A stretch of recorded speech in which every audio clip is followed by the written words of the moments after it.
bene data muri Kristo, bavandimwe kandi inshuti zanjye abo duhuriye kuri uru rubuga Inkomoko y'Indirimbo TV, baramukije mu izina ry'Umwami wacu Yesu Kristo. Muraho, nitwa Pastor Kanoni Kayijuka Emmanuel. Nejejwe n'umwanya mbonye wo kuganira namwe ku ndirimbo y'193 mu gitabo cy'indirimbo zo gushimisha Imana, izo bakunze kwita indirimbo z'abaprotestanti. Dusenga Imana.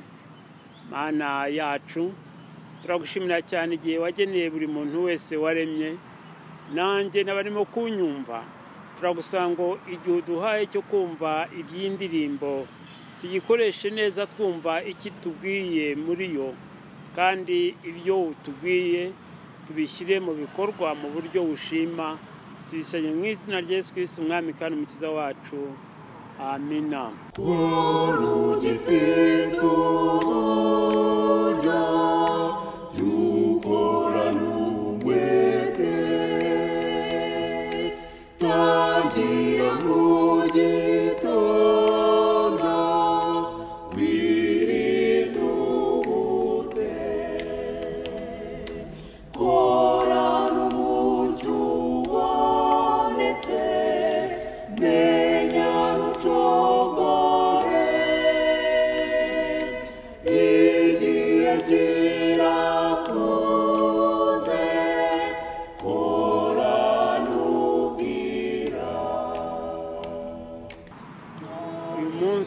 Turaganira ku ndirimbo y'193 mu gitabo cy'indirimbo zo gushimisha Imana. Iyi ndirimbo iboneka mu gitabo cy'indirimbo z'Abadiventisi umunsi wa karindwi mu Rwanda kuri nimero 81, kandi bakayita Kora Ugiye Kwira. Ni nimero kandi 193 igitabo cy'indirimbo z'abaprotestanti b'i Burundi. Mu rurimi rw'Ikiganda iboneka mu gitabo cy'indirimbo cyitwa Enyimba eyo kutendereza Katonda Kampala. Mu Cyongereza iboneka mu gitabo cya Golden Bells kuri nimero 440. Naho mu Gifaransa iboneka mu gitabo cyitwa Sur les ailes de la foi nimero 345. Amagambo y'indirimbo yahimbwe n'umukobwa witwa Anna Louisa Walker. Uyu mukobwa yavukiye mu Bwongereza mu mwaka w'1836. Yari bucura mu bana 9 ababyeyi be babyaye. Ubwo yari afite imyaka 17 y'amavuko, yimukanye n'ababyeyi be bajya gutura muri Canada. Ubwo Anna Louise yari amaze imyaka 18 avutse, afatiye ku magambo Yesu yavuze ari mu butumwa bwiza bwanditswe na Yohana igice cya 9 umurongo wa 4, agira ati, dukwiriye gukora umurimo w'Iyantumye hakibona, dore bugiye kwira kandi iyo bwije nta muntu ushobora gukora. Nasomye muri Bibiliya ijambo ry'Imana. Aya magambo yayanditse ari umuvugo. Anna Louisa yanditse n'indi mivugo myinshi, yanditse ibitabo bitandukanye ndetse n'imikino y'abana. Anna Louisa ari muri Canada, yatangiye ishuri ry'abakobwa ryigenga afatanije n'abavandimwe be Francis na Isabella.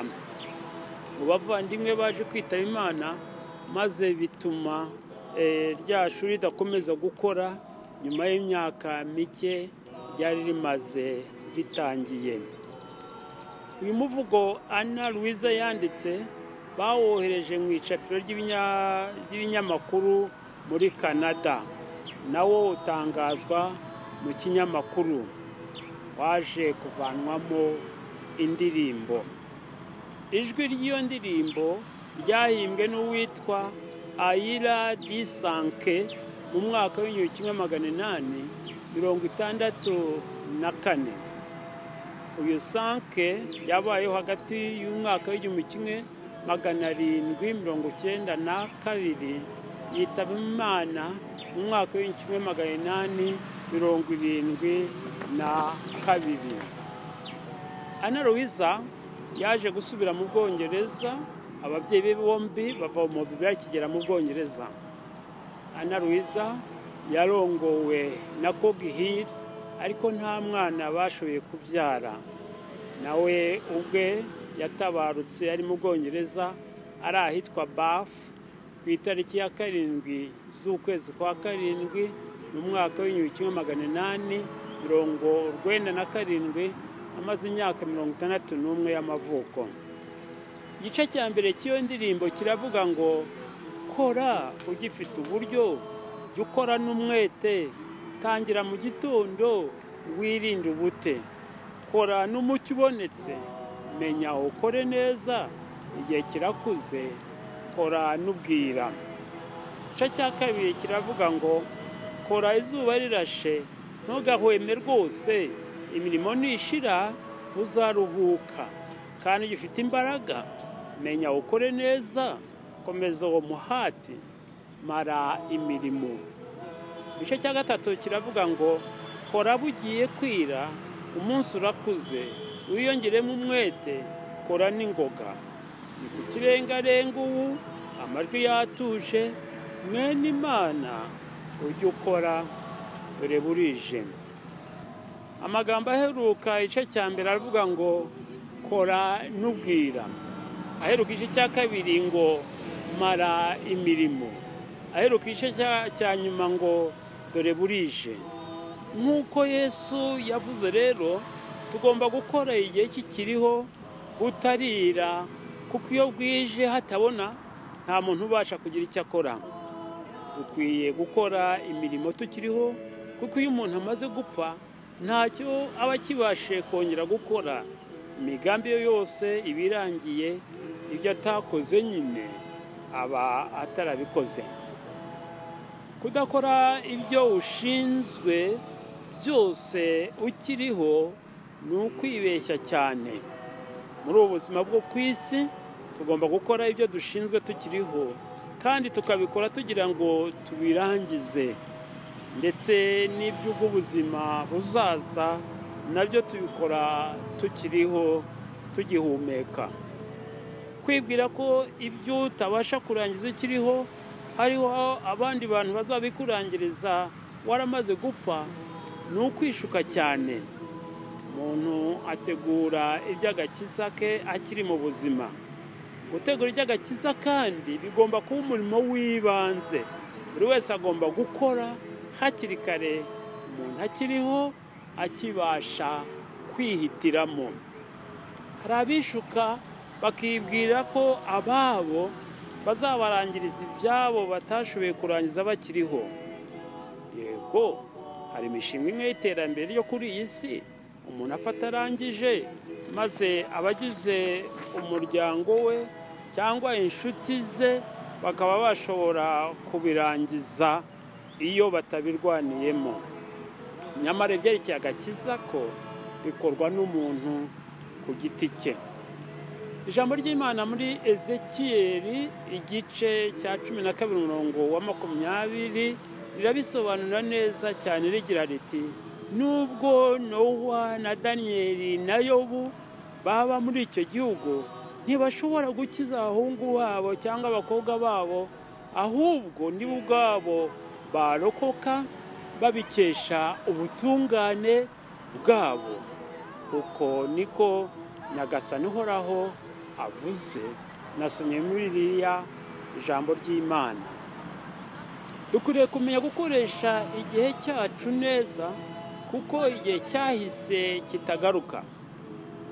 Hari igitekerezo cyatanzwe n'umuntu w'Imana avuga ku bijyana n'igihe, agira ati umuntu warose agera ku nyubako nini cyane ifite icyapa cyanditsweho ngo igihe kigurishwa. Uwo warotaga yabonye umugabo uhagaze imbere y'iyo nzu ababaye. Yari avuye kwa muganga kwisuzumisha, muganga we yari amaze kumubwira ati uje kwivuza utinze, iyo uza kuza mbere y'imyaka 5 nari kugufasha ugakira, ariko none uje indwara yarakurenze, igende utegereze umunsi wawe wo gupfa. Nuko yinjira mu nzu abaza uwagurishaga igihe ati mbese wangurisha igihe cy'imyaka 5? Yibwiraga ko nibamugurisha igihe cy'imyaka 5 azasubira kwa muganga maze akamuvura agakira akamara iyo myaka. Nyamara igihe cyari cyarenze igaruriro. Wa muntu warotaga yaje kubona umusaza rukukuri yinjira mu nzu, nawe arabaza ati nimungurisha igihe cy'imyaka 10? Umusaza yaribwiraga ati ubwo bagurishije igihe bampaye cy'imyaka 10 nayikoramo ibyo nari nshiraje gukora byose, ndetse nkagira n'ibindi nteganyiriza umuryango wanjye, ibyo ntari nakabashije gukora kugira ngo ngereho. Umuntu wari mu nzozi yakomeje kwitegereza, abona abarwaye cyane, abantu bahabuze akazi, abantu batagira aho baba, abantu batagira amasaziro, bose bagana kuri iyo nzu kugira ngo bagure igihe icyo bari bakeneye kugira ngo bagere ku byo bifuza batashoboye kugeraho mu gihe bari bafite cya kindi batakoresheje neza. Warotaga yabonye abatarigeze bizera Imana, abatagira ibyiringiro mu buzima bwabo, abihebe, abantu batagira amahoro, abahangayitse bose baza kugura igihe. Nyamara ikibabaje nuko abifuza kugira igihe babwiye ko ntawe ubasha kugira igihe cyo kugura igihe cyo gukora ibyo yari gukora mu gihe yari afite kandi cyashize.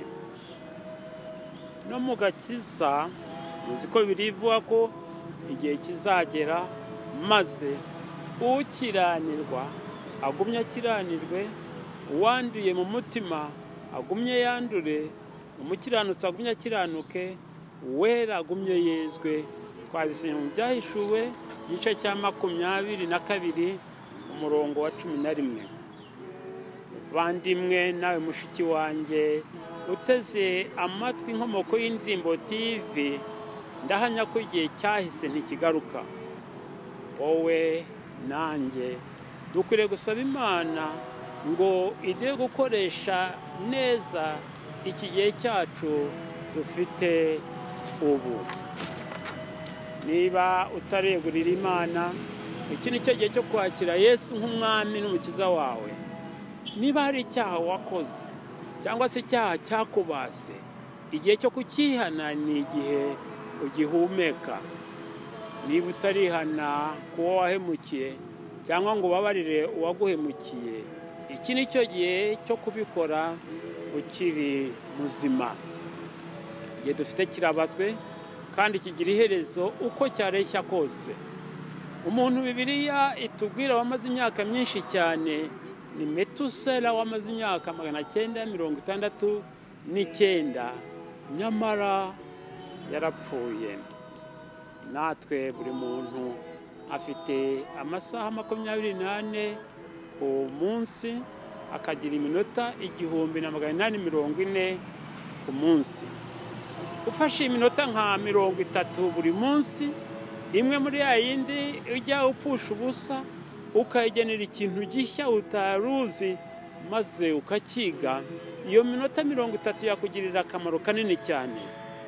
Dore inama ntanga z'ibyo wakwiga ngo ukoreshe iminota 30.